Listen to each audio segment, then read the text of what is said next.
ఫిబ్రవరి 28 సాయంత్రం సూర్యాస్తమయం తర్వాత ఆకాశంలో అరుదైన 6 గ్రహాల పరేడ్ కనిపించనుంది. నాసా ధృవీకరించినట్లు ఈ 6 గ్రహాలు ఏమిటంటే బుధుడు, శుక్రుడు, శని, గురుడు, యురేనస్, నెప్ట్యూన్. అయితే ఈ లిస్టులో మార్స్ గ్రహం లేదు.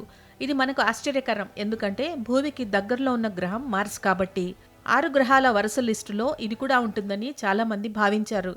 కానీ అది ఆ వరుస క్రమంలో లేదు. అందువల్ల మనం చూడాల్సిన 6 గ్రహాలు వేరుగా ఉన్నాయి.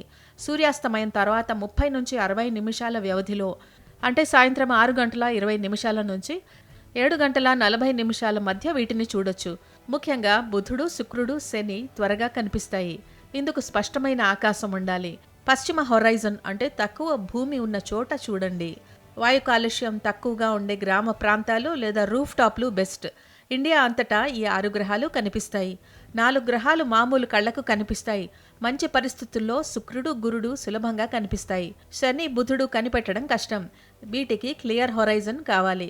యురేనస్ చూడాలంటే బైనాక్యులర్ ఉండాలి. నెప్ట్యూన్ చూడాలంటే టెలిస్కోప్ ఇంకా డార్క్ స్కై అవసరం. అవును, దేశవ్యాప్తంగా సూర్యాస్తమయం తర్వాత గ్రహాలు కనిపిస్తాయి.